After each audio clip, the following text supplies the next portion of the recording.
जम्मू कश्मीर के गुरेज सेक्टर के तुलेल इलाके में भारतीय सेना का चीता हेलीकॉप्टर क्रैश, पायलट और को पायलट बताए जा रहे लापता। हादसे की शुरू हो चुकी जांच।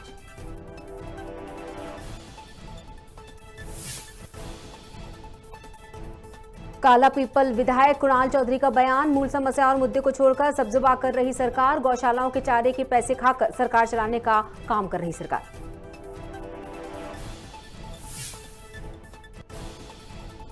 गाड़ावारा में किसान के खाते में नहीं आए धान के पैसे, 3 महीने से दर-दर की ठोकरें खा रहा किसान।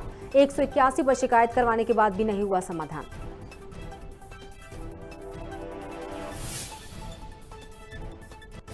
चाचौड़ा में भाजपा कार्यकर्ताओं ने निकाला विजय जुलूस, 5 राज्यों के चुनाव में बीजेपी को मिली प्रचंड जीत, भाजपा कार्यकर्ताओं ने जताई खुशी।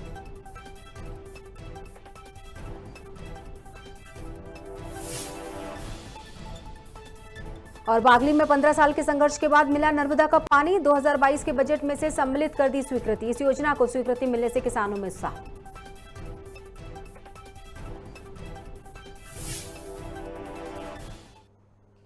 नमस्कार, खबर भारत में आप सभी का स्वागत है। मैं हूं आपके साथ क्रांति प्रिया। बढ़ते हैं खबरों की तरफ। जम्मू कश्मीर के गुरेज सेक्टर के तुलेल इलाके में शुक्रवार को भारतीय सेना का एक चीता हेलीकॉप्टर क्रैश होने की खबर आई। बता दें कि हादसे के बाद पायलट और को पायलट के लापता होने की बात भी कही जा रही है। एसडीएम गुरेज से मिली जानकारी के अनुसार सेना के हेलीकॉप्टर से संपर्क टूट गया है। राहत बचाव के लिए सुरक्षा बलों का एक दल बर्फीले इलाके में पहुंच रहा है। इसके अलावा एसडीएम ने यह बात भी कही कि यह हादसा कैसे हुआ, इसकी जांच अभी जारी है।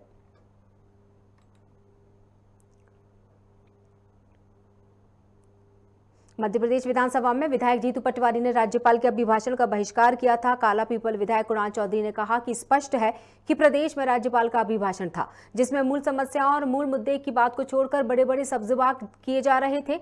मृतकाल में लोगों ने अपनी जानें खोई, उसे सरकार अमृतकाल कहने का काम कह रही है। प्रदेश पर 3 लाख करोड़ का कर्ज है। मध्य प्रदेश में गौशालाओं के लिए चर्चा की जा रही है और गौशालाओं में चारे के पैसे खाकर सरकार चलाने का काम कर रही है। प्रदेश के अंदर जो राज्यपाल जी का अभिभाषण रहा वो सिर्फ एक स्तुति के रूप में दिखता है। जो मूल समस्या है उन समस्याओं को समझने की जगह, मूल मुद्दों के ऊपर बात करने की जगह सिर्फ बड़े बड़े सब्जबाग कैसे दिखाए जाए। जिस मृत काल के अंदर लोगों ने अपनी जानें खोई उसे हम अमृतकाल कहने का काम सरकार कर रही है। जिस 3 लाख करोड़ के लगभग का कर्ज का प्रदेश है उसमें 5 ट्रिलियन इकोनॉमी के अंदर योगदान देने की बात कर रही है। मध्य प्रदेश के अंदर गौशालाओं के ऊपर जो चर्चा हो रही है, आज गौशालाओं से गाय के चारे के पैसे खा के सरकार चलाने का काम कर रहे हैं और उसके बाद बड़े बड़े दावे करे जा रहे हैं। प्रदेश के अंदर जो गाड़ावारा में एक किसान कई दिनों से धान के पैसों के लिए परेशान हो रहा है। 3 महीने पहले किसान ने अपनी धान बेची थी, जिसके पैसे खाते में आने थे, जिसको लेकर किसान ने कई बार प्रशासनिक अधिकारियों को इससे अवगत कराया। अपनी समस्या को लेकर 181 पर शिकायत भी दर्ज कराई, लेकिन 3 महीने से ज्यादा का समय बीत जाने के बाद भी उसकी समस्या पर कोई समाधान नहीं निकला। जिसके बाद परेशान किसान अपनी समस्या को लेकर खबर भारत की टीम के पास पहुंचा। इसके बाद हमारे संवाददाता विनोद चौकसी ने किसान से चर्चा की और कृषि मंत्री कमल पटेल से अपील की कि मंत्री पटेल किसान के हालात को देखते हुए उसके खाते में पैसे डलवाएं। लगभग 4 महीने हो गए। हाँ, लगभग 4 महीने हो गए। 4 महीने हो गए हैं। तो आपने सेवा सहकारी केंद्र में शिकायत नहीं की? जी सर, जाते हैं सर। क्या क्या बोलते हैं? सर 2-4 दिन में जाएंगे, 2-4 दिन में जाएंगे। नरसिंहपुर भी गए थे हम, वो बोल रहे थे 2-4-8 दिन में जाएंगे। 181 कंप्लेंट करते हैं 2-4-8 दिन में, तो वहाँ पैसे आते ही नहीं है। वो बोलते हैं चलो ठीक है, हमने आप कंप्लेंट लिख दी, वो नंबर देते हैं, वो उस नंबर पर हम फिर कुछ बोलते हैं उनसे, वो बोलते हैं कि चलो ठीक है हम 2-4 दिन में पहुँचवा देंगे आपके रुपये। प्रदेश आपने जो मध्य प्रदेश सरकार के जो मुख्यमंत्री हैं शिवराज सिंह चौहान जी, जो किसान के बेटे कहलाते हैं जी, उन तक आप बात पहुंचाना चाह रहे हैं कि मेरा पैसा मिलना चाहिए? जी सर, बिल्कुल पहुंचाना चाह रहे हैं। क्योंकि आपकी 4 महीने की फसल का जो पैसा था, जी सर, लगभग कितना पैसा था? सर वो करीबन 97,000 रुपये के समथिंग है। उत्तर प्रदेश में भाजपा की प्रचंड जीत पर बीनागंज नगर में भाजपा कार्यकर्ताओं के द्वारा विजय जुलूस निकाला गया। 5 राज्यों में होने वाले चुनाव में बीजेपी को प्रचंड जीत मिली है। इस अवसर पर बीनागंज के भाजपा कार्यकर्ताओं के द्वारा बड़े ही धूमधाम के साथ विजय जुलूस निकाला गया, जहां ढोल नगाड़ों की धुन पर बीजेपी कार्यकर्ता झूमते नजर आए।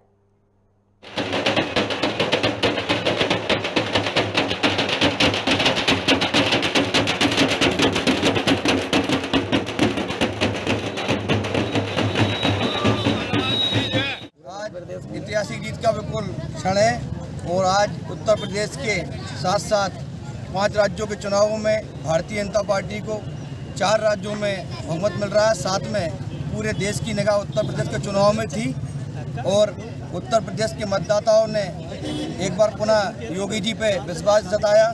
इसके लिए पूरे उत्तर प्रदेश के मतदाताओं को बधाई। और साथ साथ राष्ट्रवाद की जीत हुई, कानून व्यवस्था की जीत हुई, साथ साथ समाजवादी पार्टी, बहुजन समाज पार्टी और कांग्रेस जो तुष्टीकरण की राजनीति करती आ रही थी प्रदेश के अंदर, जनता ने उसे सिरे से नकार दिया है। बागली क्षेत्र के लोगों को नर्मदा जल की सौगात मिली है। बता दें कि भारतीय किसान संघ नर्मदा के पानी की मांग को लेकर 15 सालों से संघर्ष कर रहे थे, जिसके बाद अब सरकार ने इसे 2022 के बजट में सम्मिलित कर लिया है और इस योजना को प्रशासनिक स्वीकृति दे दी है। 2006 से ही भारतीय किसान संघ के बैनर तले किसान द्वारा मांग को लेकर ये बात कही जा रही है कि इस योजना को स्वीकृति मिलने पर किसानों में काफी उत्साह है। इसी के चलते बागली क्षेत्र के किसानों ने आतिशबाजी कर इस खुशी को जाहिर किया।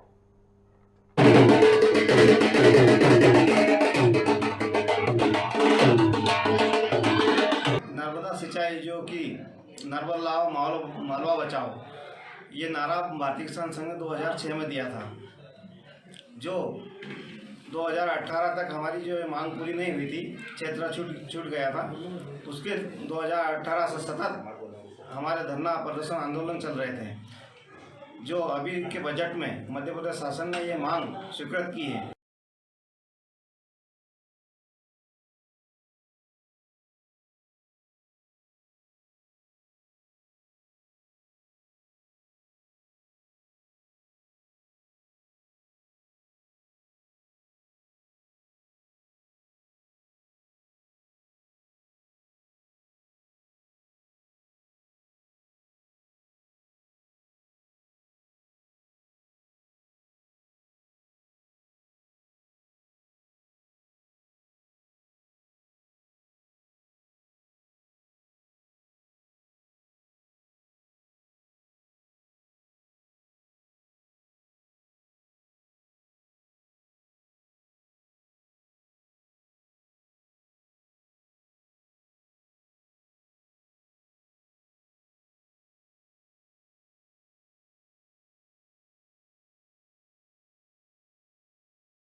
अधिकतर वन्य प्राणियों की उपस्थिति देखी गई है।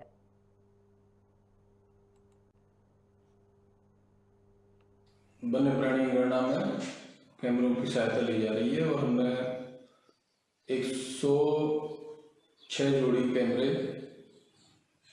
परिक्षेत्र में 12 बीटों में 2 वर्ग किलोमीटर की ग्रिड के अंदर लगाए हैं और इनसे हमें उम्मीद है पहली बार परिक्षेत्र मड़ियागू में इतने बृहद स्तर पर कैमरे लगाए जा रहे हैं, जिससे जो वन्य प्राणी ज्ञात हैं उनके अलावा भी ऐसे नए वन्य प्राणी की प्रजातियां जो हमारे जंगल में रहवासी हैं उनकी पहचान और गणना की जा सकेगी।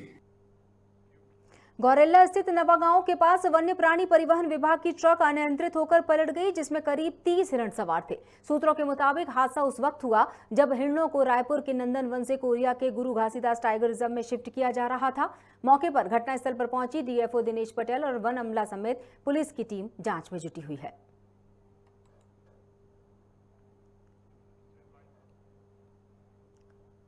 महासमुंद के सांकरा जोक विजयपुर स्थित अनुविभागीय परिसर में सामाजिक कार्यकर्ता भूषण साहू विगत 4 दिनों से लगातार धरने पर बैठे हुए हैं और संचालित डामर प्लांट के खिलाफ विरोध जता रहे हैं। भूषण साहू का कहना है कि जिस जमीन पर प्लांट का संचालन किया जा रहा है वो कोटवारी सेवा भूमि की है, जहां बिना डायवर्सन के व्यावसायिक प्लांट का संचालन हो रहा है। साथ ही भूषण साहू ने मामले में जल्द जांच न होने पर भूख हड़ताल की चेतावनी भी दी है। इस पर जिला कलेक्टर ने अधिकारियों की टीम गठित कर जांच करने की बात कही है। सांकरा में जो अवैध डामर प्लांट चल रहा है उसके खिलाफ मैं धरना में बैठा हूँ। आज चौथा दिन है, लेकिन शासन प्रशासन द्वारा आज तक कोई कार्रवाई नहीं किया गया। कल से मैं भूख हड़ताल करने जा रहा हूँ। इसमें अभी आपके द्वारा जानकारी प्राप्त हुई है, उसके दस्तावेज देख के उस संदर्भ में जो भी निर्णय वो किया जाएगा। लगातार एक सामाजिक कार्यकर्ता के द्वारा नहीं, इस तरह मुझे जानकारी प्राप्त नहीं थी। आपके द्वारा जो जानकारी अभी दी गई है इसमें जो भी विधि सम्मत निर्णय वो किया जाएगा। पटवारी के द्वारा जो है सेवा भूमि बताया गया है। नहीं, अब फिर से मैं वही कहना चाहूँगा, इस संदर्भ में कोई जानकारी नहीं थी, अभी आपके द्वारा मिली है। जो भी इसमें हम जांच टीम गठित करेंगे, एडिशनल कलेक्टर लेवल की जांच टीम रहेगी, उसके बाद जो भी निर्णय किया। नरसिंहपुर जिले में सड़कों के निर्माण को लेकर कई तरह के मामले सामने आ रहे हैं। प्रधानमंत्री ग्राम सड़क योजना के तहत सड़कों के निर्माण में जो निर्धारित मापदंड है उनका पालन नहीं किया जा रहा। कुछ इसी तरह का मामला नरसिंहपुर विधानसभा क्षेत्र के अंतर्गत NH 44 से कलमेटा की ओर पूर्व में बनाई गई सड़क का है, जहां पैचवर्क का कार्य किया जा रहा है, लेकिन ये कार्य महज खानापूर्ति के लिए किया जा रहा है। कार्य करने के चंद दिनों के बाद ही सड़क पर डामर और गिट्टी उखड़कर सड़क पर बिखर जाते हैं। लाखों करोड़ों रुपए की लागत से बनी सड़कों पर जिस तरह से स्थिति सामने आ रही है उससे अधिकारियों और ठेकेदारों के बीच का घालमेल साफ नजर आ रहा है। पेज बनाया उन्होंने, पेज बनाया ना जी, ठीक है, इसीलिए ठेकेदारी बंद उखड़ गए हैं जी। पेज बनाया, मतलब 2 दिन पहले पेज बनाए तो फिर से बनाना पड़ेगा, उनको तो रोज बनाना पड़ेगा। हम खुद ठेकेदार हैं, हम खुद बना नहीं करते, हम पेज का बनवाएंगे उनसे और बनवाएंगे, और इसके कारण ही उन्होंने ठेकेदारी बंद कर दी। सांसद महोदय साहब के अकड़ के पन के कारण ही उनने ठेकेदारी बंद की है, क्योंकि उनके जो ये जो धक्कापेल काम में जो लिखा पड़ी आपके संज्ञान में ये वाली बात आ जाए। मेरा मतलब सिर्फ ये है, मेरी बात सुना, आप जो ऐसी चीजें संज्ञान में लाओगे ना, मैं आपको थैंक्स करूँगा, मैं बिठा के चाय पीऊंगा। नहीं, आप बिल्कुल, मैं आपको बिल्कुल मैं बोल रहा हूँ, मतलब मैं जो है ना, मैं मतलब कि मेरे लिए आप मतलब कि जो एक प्रकार से सपोर्टिंग रहेगा। अरे भाई साहब, एक बात बता देती, 400 काम करना मुश्किल हो रहा है नेताओं के कारण। 425 सिर्फ एक व्यक्ति है विधायक जो सपोर्ट कर रहा साहब का, एक, और बाकी के जितने नेता हैं सब ये भी सुन लो तुम। आज रायपुर नगर के सभापति प्रमोद दुबे ने प्रेस वार्ता कर आम बजट को लेकर जानकारी दी। उन्होंने बताया कि 15 मार्च को आम जनता के लिए बजट पेश किया जाएगा। प्रश्नकाल के दौरान सदस्यों से चर्चा कर उनके सुझाव भी लिए जाएंगे। दरअसल 2 साल से कोरोना काल के दौरान MIC सदस्यों से बजट के संबंध में चर्चा नहीं हो पाई थी। उस प्राथमिकता को तय करते हुए केवल एक ही और कॉन्सेंट्रेट किया गया और उसी के परिणाम का निश्चित रूप से 2 वर्षों में प्रभाव तो पड़ा है और उस प्रभाव को हम लोगों ने अपनी आंखों से देखा है। लेकिन अब स्थिति सामान्य हो चुकी है, तो मुझे ऐसा लगता है कि अच्छा बजट लोगों के से पूछ करके लोगों के हित में, लोक हित में ये बजट जारी होगा। जिस प्रकार से छत्तीसगढ़ की राज्य सरकार माननीय भूपेश बघेल जी ने बजट प्रस्तुत किया, उसमें सर्वहारा वर्ग के लिए और सभी लोगों से पूछ करके उन्होंने बजट बनाया। उसी का परिणाम है कि आज कांग्रेस चुनाव में कांग्रेस की हार के बाद छत्तीसगढ़ के CM भूपेश बघेल ने कहा कि सभी कार्यकर्ताओं ने मेहनत की है, लेकिन परिणाम अपेक्षानुसार नहीं आया। साथ ही उन्होंने जनादेश को स्वीकार करते हुए कहा कि जीतने वाले प्रत्याशियों को बधाई, और ये भी कहा कि जिन मुद्दों को लेकर चुनाव लड़ा गया है, जीती हुई सरकार से अपेक्षा है कि वो उन सभी वादों और मुद्दों को पूरा करेगी। वहीं बघेल ने छत्तीसगढ़ रूरल इंडस्ट्रियल पार्क बनाकर रोजगार सृजन करने की बात भी कही। 5 राज्यों के चुनाव रिजल्ट आ गए हैं और यदि कांग्रेस के दृष्टिकोण से देखा जाए तो अपेक्षित रिजल्ट नहीं आया। कार्यकर्ताओं ने खूब मेहनत की और जो जनता का जनादेश है उसे हम सब विनम्रता पूर्वक स्वीकार करते हैं। जीतने वाले की बधाई और साथ ही जिन मुद्दों को लेकर जो वादे जनता से किए उनको पूरा करे, यही उन सबसे अपेक्षा थी। वो तो अब अलग अलग राज्यों में अलग अलग रिजल्ट आए हैं, तो बहुत सारे लोग परास्त हुए हैं, नए लोग जीते हैं, तो मैंने पहले जीतने वालों को बधाई दे दी। छत्तीसगढ़ प्रदेश पंचायत सचिव के लोग अपनी एक सूत्री मांग को लेकर हजारों की संख्या में विधानसभा का घेराव करने सड़कों पर उतर गए। इस दौरान पुलिस प्रशासन ने उन्हें रास्ते में ही गिरफ्तार कर लिया, जिसको लेकर संघ के लोग उग्र हो गए और आंदोलनकर्ताओं पुलिस कर्मियों के बीच झड़प हो गई।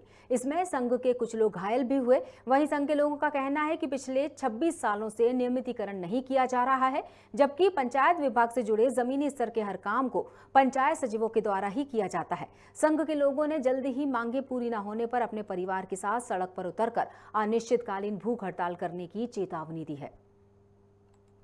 बात तुमको करनी होगी, शासकीकरण करना होगा, शासकीकरण करना होगा। पंचायत सचिव संघ जिंदाबाद, पंचायत सचिव संघ जिंदाबाद। बात नहीं करना चाह रहे हैं, पुलिस प्रशासन अपनी ड्यूटी निभा रहे हैं जी, क्योंकि इनकी जिम्मेदारी भी है। अच्छा, और हम लोग अपनी मांग को लेकर के आए हैं, लेकिन शासन प्रशासन हमारी मांगों को नहीं सुन रहे, हमारी सारी मांगों को नकार रहे हैं। अच्छा, पुलिस प्रशासन हम ही है। क्यों? प्रशासन तो प्रशासन तो आज आपके साथ ही खड़ी है, पुलिस प्रशासन भी आज आपके साथ खड़ी है। हाँ, पुलिस प्रशासन लेकिन दफ्तर के बाहर खड़ी है आपके साथ। ऐसा नहीं है, पुलिस प्रशासन हमारे साथ है। पुलिस प्रशासन चाह रहे हैं कि इन लोग का रोजी रोटी बिल्कुल जायज है।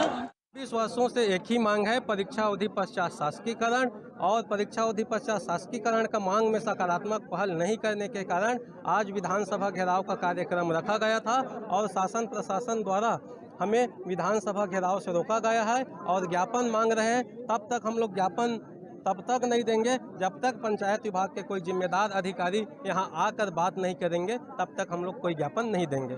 और जब तक अगर अधिकारी नहीं आएंगे तब तक हम लोग यहीं पर धरना प्रदर्शन करेंगे, भूख हड़ताल करेंगे, आमरण अनशन करेंगे, लेकिन यहाँ से हम लोग हटेंगे नहीं। 26 वर्षों से पंचायत सचिव जो है जमीनी स्तर का कार्य कर रही है। समस्त विभागों को उसके लक्ष्य तक की पूर्ति करने में पंचायत सचिवों का जो है सबसे बड़ा श्रेय है। और मैं भूपेश सरकार को यह कहना चाहूँगी कि जब तक वो जमीनी स्तर से कार्य करने वाले हम पंचायत सचिवों को आर्थिक रूप से मजबूत नहीं करेंगे, तब तक उसका कोई भी जो है लक्ष्य पूरा नहीं होगा, क्योंकि जमीनी स्तर से हम कार्य करके ही उनके समस्त योजनाओं को जो है पूर्णता की ओर देते हैं। और हमारा इतना एक ही मांग है शासकीकरण, जो कि पिछले 26 वर्षों से पंचायत सचिव जो है मांग लगातार करते आ रहे हैं, फिर भी आज तक उनके द्वारा पूरा नहीं किया गया है।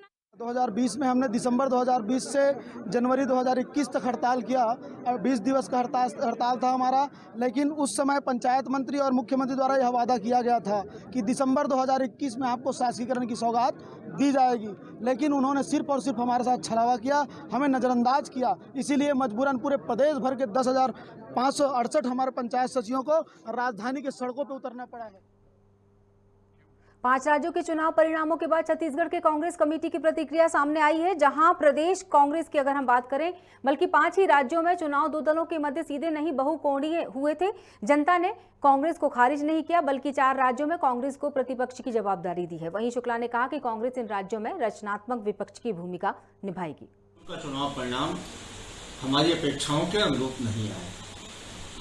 जनादेश का सम्मान है, जनता ने कांग्रेस पार्टी को खारिज नहीं किया है, जनता ने कांग्रेस को प्रतिपक्ष में रहने का आदेश दिया है। जनादेश का सम्मान है और एक सजग और रचनात्मक विपक्ष की भूमिका कांग्रेस पार्टी इन 5 राज्यों में निभाएगी। उत्तर प्रदेश में संगठनात्मक रूप से हम मजबूत हुए हैं। पंजाब में निश्चित तौर पर हमारी सरकार के खिलाफ में एंटी इनकम्बेंसी थी।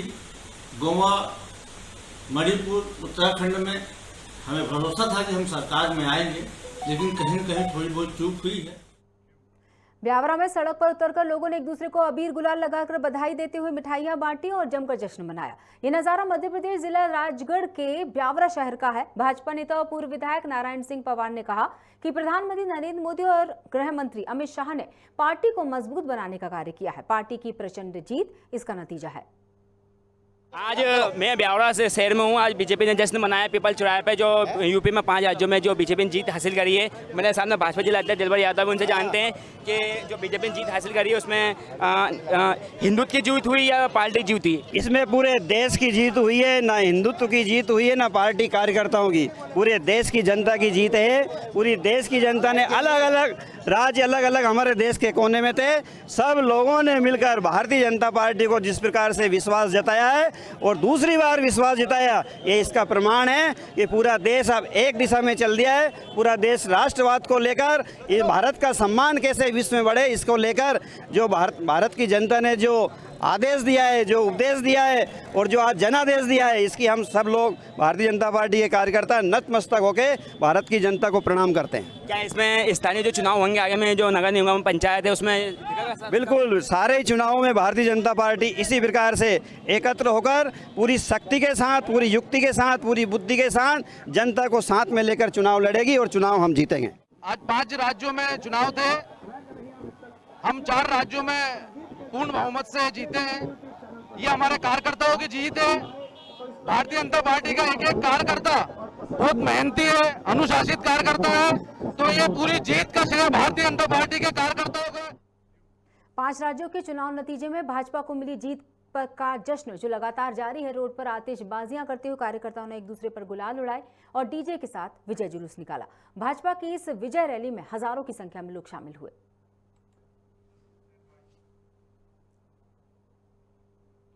5 राज्यों के विधानसभा चुनाव में से 4 राज्यों में भाजपा सबसे बड़ी पार्टी के रूप में उभर कर सामने आई है, जिसकी खुशी विदिशा में भी देखने को मिली। भाजपा कार्यकर्ताओं ने ढोल नगाड़ों के साथ आतिशबाजी की और जय श्री राम के नारे लगाते हुए रैली निकाली।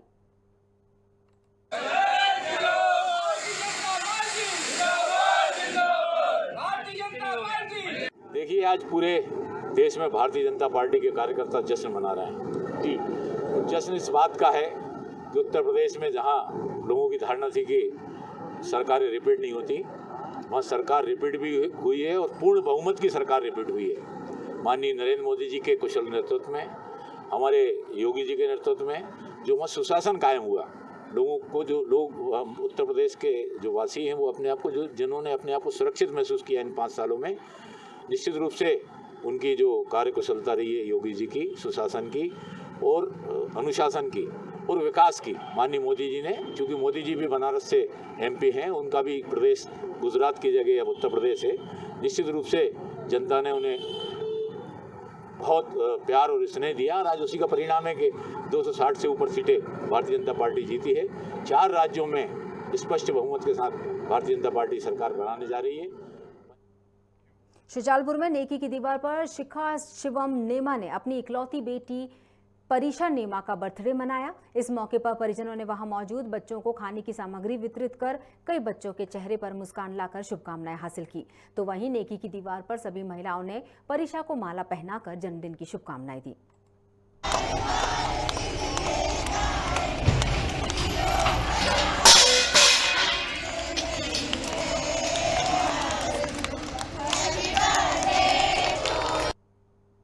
रतलाम जिले के आलोट में लोकायुक्त की टीम ने कार्रवाई करते हुए सेंट्रल बैंक ऑफ इंडिया के मैनेजर को 1000 की रिश्वत लेते रंगे हाथों गिरफ्तार किया।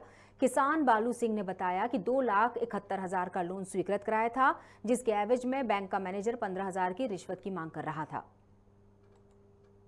मैंने KCC लोन करवाया था, जबकि 2,71 का पास हुआ था मेरा। उनने 7% मांगे थे, बाद में हमारे तोड़ हुआ। 10,000 15,000 मांगे थे, 15,000 मांगने के बाद में 10,000 में तोड़ हुआ, जो कि आज देने की बात थी। दे दिए पैसे आपने? पैसे दे दिए हमने और उज्जैन से लोकायुक्त की टीम आई, उनने रंगे हाथ पकड़ लिया। क्या इससे पहले और भी लोगों के द्वारा यहाँ पर लेन देन हो चुकी है मैनेजर के साथ में? हुई होगी, मेरे साथ में हुई है तो सभी के साथ में हुई होगी लेन देन। तो जब ऐसे रिश्वत मांगी गई थी तो क्या आपने लोकायुक्त में सूचना करी थी? सूचना करी थी, मैंने उज्जैन गया था, लोकायुक्त में सूचना करके आया था। ये देखिए ग्राम भीम के आवेदक हैं बालू सिंह रेवड़िया। इनके द्वारा 9 तारीख को, अभी इसी 9 तारीख को पुलिस अधीक्षक लोकायुक्त महोदय से एक शिकायत की थी कि इन्होंने सेंट्रल बैंक ऑफ इंडिया शाखा आलोट से 2,71,000 का एक केसीसी ऋण स्वीकृत करवाया था। और जब ये ऋण की राशि आहरित करने के लिए बैंक आए तो बैंक मैनेजर श्री मंगीलाल चौहान द्वारा इनसे 7% के हिसाब से रिश्वत की मांग की गई। तो पहले 7% के हिसाब से 18,000 की मांग की गई थी, बाद में वो राउंड फिगर पर इनसे 15,000 की मांग लगातार करते रहे। इनकी शिकायत पर पुलिस अधीक्षक लोकायुक्त महोदय के निर्देशन में एक ट्रेप आयोजित किया गया और आज बैंक मैनेजर शाखा आलोट के ब्रांच मैनेजर ML चौहान को आवेदक से 10,000 रुपये नगद रिश्वत राशि लेते हुए गिरफ्तार किया गया है। अभी यहाँ कार्रवाई जारी है। राजधानी रायपुर में सड़क दुर्घटना में एक युवक की दर्दनाक मौत हो गई। वहीं युवक को कुचलने के बाद ट्रक चालक मौके से वाहन लेकर फरार हो गया। ये मामला तेलीबांधा थाना क्षेत्र का है। जानकारी के अनुसार ट्रक ने बाइक सवार युवक को टक्कर मार दी थी, जिससे उसकी मौके पर ही मौत हो गई थी। ये हादसा तेलीबांधा इलाके के मैग्नेटो मॉल के पास हुआ। फिलहाल वाहन चालक की शिनाख्त नहीं हो पाई है। वहीं पुलिस ने अज्ञात ट्रक चालक के खिलाफ मामला दर्ज कर जांच शुरू कर दी है। रायपुर के तेलीबांधा पुलिस ने सिरफिरे डॉक्टर को गिरफ्तार कर लिया है। दरअसल डॉक्टर ने मामूली बात पर ही अपने दादा और चाचा पर प्राणघातक हमला कर दिया था, जिसमें चाचा और दादा गंभीर रूप से घायल हो गए थे। पुलिस के मुताबिक आरोपी शिवनगर का रहने वाला है, जिसे मुखबिर की सूचना पर गिरफ्तार किया गया है। सिंगरौली की NTPC गहिलगढ़ नहर में मंचलों से परेशान छात्रा ने छलांग लगा दी, जिससे पानी में डूबने पर छात्रा की मौत हो गई। घटना की जानकारी लगते ही विंध्यनगर पुलिस मौके पर पहुंची और NDRF की टीम के साथ मिलकर शव को बाहर निकाला गया। छात्रा के परिजनों ने बताया कि गांव के ही कुछ लड़के वीडियो वायरल करने की धमकी दे रहे थे, जिससे परेशान होकर सावित्री नाम की इस छात्रा ने आत्महत्या कर ली।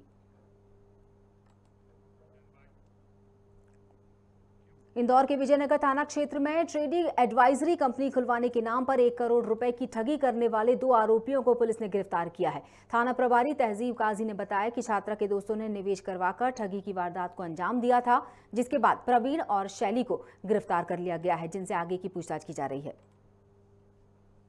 एक युवती द्वारा कंप्लेंट की गई थी कि वो कंपनी में काम करती थी। वहाँ कंपनी में काम करने के दौरान ही उससे इन्वेस्टमेंट के नाम पे कुछ पैसे लिए गए। तो उसने जो पैसे दिए, जो कंपनी का चलाता था लड़का प्रवीण, उसके द्वारा उस लड़की के नाम पर डीमेट अकाउंट बनाया गया था और उसका हैंडल करता था। उसने जो पैसे इधर उधर कर दिए, करीब 1 करोड़ के लगभग। तो उसी संबंध में 420 का एक प्रकरण दर्ज किया गया है। 2 लोगों को हिरासत में लिया गया है और उसमें पूछताछ की जा रही है। और फिलहाल के लिए बुलेटिन में इतना ही। बने रहिएगा खबर भारत के साथ। नमस्कार।